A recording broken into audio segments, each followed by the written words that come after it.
Coucou les filles, vous m'aviez demandé la suite des cours de cosmétologie, donc je vous donne la suite des cours de cosmétologie. Nous sommes arrivés à la fiche 11. Par contre, vous m'aviez demandé les composants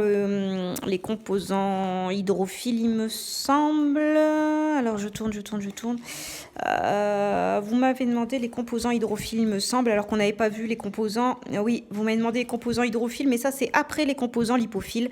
Donc il faut voir dans le référentiel. Je suis le référentiel, je fais le référentiel dans l'ordre pour ne pas perturber tout le monde et pour que ce soit clair. Avec le référentiel, pardon. Donc, du coup, nous étions arrivés aux deux composants des produits cosmétiques et des produits d'hygiène corporelle. Hein, vous pouvez le voir dans le référentiel. Reprenez votre référentiel. Si vous ne savez pas ce que c'est, je l'ai expliqué dans une des vidéos. Donc là, nous arrivons au 2.1 composant lipophile. On nous demande d'indiquer les indicateurs communs à 2.1.1, 2.1.2, 2.1.3 jusqu'à 2.1.7. Dénoncer leur origine, propriété cosmétique, donner des exemples de produits cosmétiques qui les incorporent. Donc, nous commençons avec les 2.1.1, les hydrocarbures. Donc, les hydrocarbures, nous avons les hydrocarbures minéraux, paraffine, vaseline. D'accord, donc quand on nous demande d'énumérer les hydrocarbures utilisés en cosmétique, donc ce sera ceux-là, les hydrocarbures minéraux, animaux, végétaux. Donc pour les minéraux, nous avons paraffine, vaseline. Pour les hydrocarbures animaux, nous avons la squalane. Pour les hydrocarbures végétaux, nous avons le phytosqualane. Donc, nous reprenons ici le tableau minéraux, paraffine, vaseline, d'accord. Les caractéristiques, propriétés cosmétiques. Donc, la paraffine, c'est cire blanche, filmogène, occlusive, facteur de consistance, antidéshydratant. La vaseline, c'est la texture est pâteuse, filmogène, occlusive, d'accord. Et les origines, c'est issu de la distillation du pétrole. Voilà. Donc, ensuite, nous avons les hydrocarbures animaux, donc nous avons le squalane. Caractéristiques et propriétés, donc nous avons il est de couleur jaunâtre, reconstitue le film hydrolipidique, utilisé comme principe actif et surgraissant car sa composition est proche de celle du sébum humain. Son origine est l'huile de foie de requin. Ouais, je sais, vous allez hausser les sourcils quand vous allez voir ça, mais c'est la vérité. C'est l'huile de foie de requin. Donc ensuite, nous avons les hydrocarbures végétaux, le phytosqualane. Donc sa caractéristique, c'est reconstitue le film hydrolipidique utilisé comme principe actif surgraissant et il est extrait à partir de l'huile d'olive. Donc je rappelle que nous voyons les composants lipophiles, hein, parce que c'est vrai qu'on s'y perd en cosmétologie, donc je vous fais quand même quelques rappels. Quand on fait les cours. Exemple de produits cosmétiques, les incorporants. Donc, la paraffine, la consistance, ça augmente la consistance, d'accord. Donc, nous l'avons dans des émulsions, dans des rouges à lèvres, des mascaras. La vaseline, dans le lait démaquillant, dans les crèmes de soins, d'accord.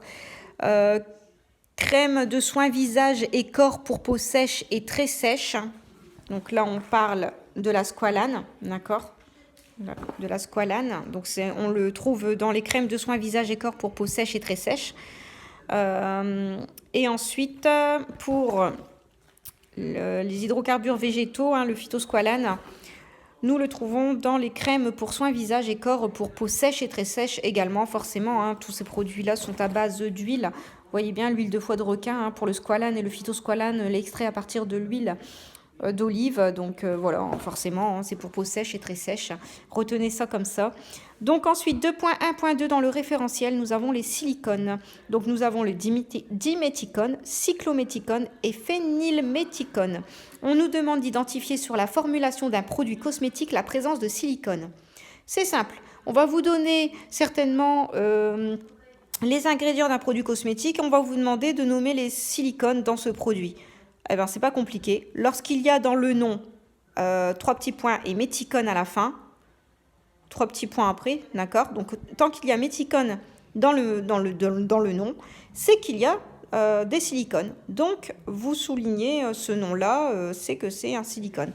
Donc, par exemple, vous pouvez voir derrière, dans la liste d'ingrédients d'un produit cosmétique, le bénoxydiméthicone. Ben, vous voyez, là, c'est une silicone. Enfin, c'est des silicones, vous voyez, c'est un nom de silicone, vous voyez. Donc l'huile de silicone, nous avons le diméthicone, le phénylméthicone et les silicones volatiles, cyclométhicone, d'accord. Donc nous avons l'huile de silicone, donc c'est ces deux noms-là, diméthicone et phénylméthicone, et nous avons les silicones volatiles, cyclométhicone. Leurs caractéristiques, propriétés cosmétiques. Ces huiles sont, donc là je parle des huiles de silicone, hein, donc le diméthicone et le phénylméthicone. Donc ces huiles sont incolores et transparentes, occlusives et facilitent l'étalement, donnent du glissant au produit.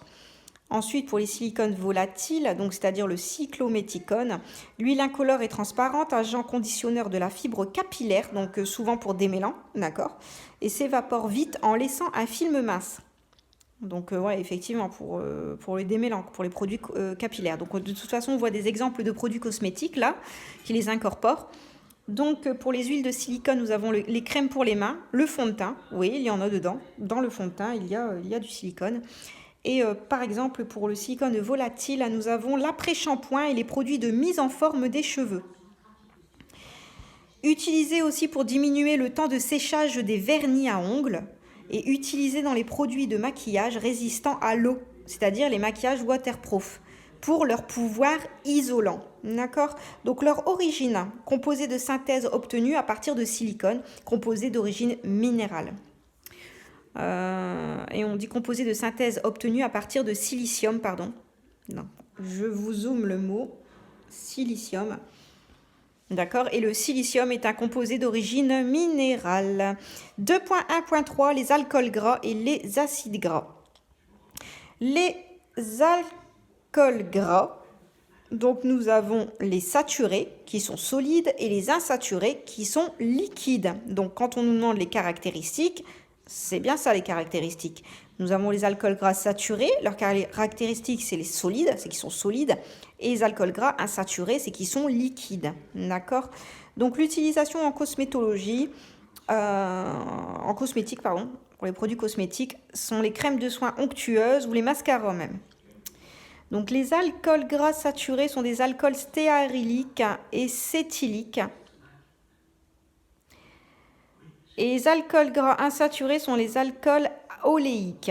On nous demande de nommer un alcool gras saturé et un alcool gras insaturé. D'accord? Donc dans ce cas-là, vous énoncez leurs origines. Donc si on vous demande de nommer un alcool gras saturé et un alcool gras insaturé, donc c'est ce qu'on a indiqué juste avant. Donc c'est-à-dire saturé, alcool stéarylique et cétylique, et insaturé, alcool oléique. D'accord? Pour leurs origines, l'alcool stéarylique, il est contenu dans les huiles végétales et les graisses animales. Alcool cétylique, il est extrait du blanc de baleine, mais il peut être aussi obtenu par synthèse. Alcool oléique, extrait des huiles de poisson. Et oui, l'alcool oléique vient des poissons, extrait des huiles de poisson. Énoncer leurs propriétés caractéristiques. Donc ça, on l'a vu juste là, d'accord. Les caractéristiques, c'est solide et liquide, d'accord. Et solide et solide de consistance cireuse. Petit b donne de la consistance aux émulsions, occlusives et antidéshydratants. Voilà.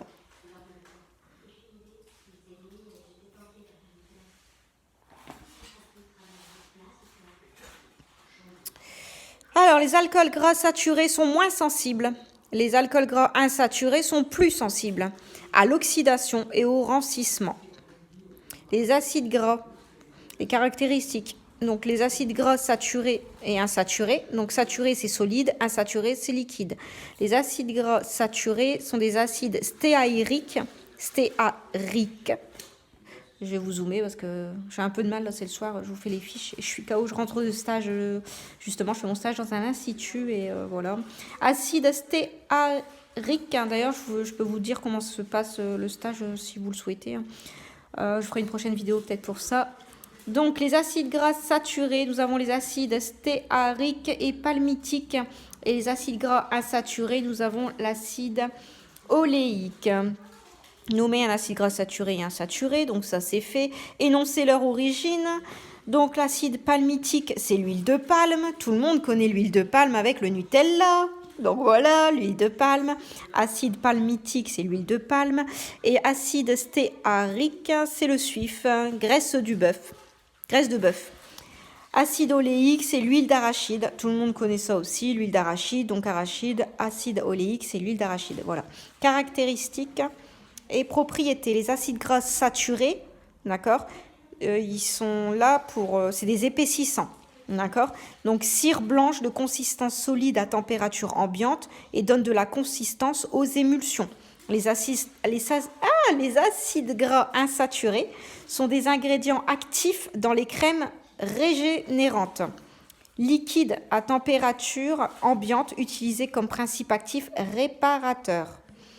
Utilisation en cosmétologie. Donc je termine cette fiche-ci et ensuite je vous ferai les prochaines fiches la prochaine fois. Dès que j'ai du temps, hein, j'essaye de faire ça au plus vite pour que vous soyez à jour dans vos cours. Utilisation en cosmétologie, donc des acides gras saturés et insaturés. Donc en crème de soins onctueuse, les mascaras, acide oléique, on le trouve dans les crèmes de soins pour peau sèche et très sèche. Les acides gras saturés sont plus sensibles à l'oxydation et au rancissement, ça on l'a dit, hein, les acides gras insaturés sont plus sensibles à l'oxydation et au rancissement, on l'a dit aussi. Ouais, donc on verra la fiche 15 la prochaine fois, donc nous arriverons au 2.1.4, les esters gras synthétiques. Voilà, sur ce, je vous souhaite de bonnes révisions, bon courage, c'est compliqué la cosmétologie. La réglementation française et européenne, ça a été avec les lois, etc. Mais là, c'est vrai que c'est un peu plus compliqué. Si vous avez des difficultés à apprendre ou à comprendre, je vais essayer de trouver une solution hein, pour que ce soit plus simple. Mais je ne vous promets rien parce que même pour moi, c'est pas si facile que ça. Voilà, je vous souhaite une très bonne soirée. Je vous dis à très bientôt pour la suite. Bisous, bisous.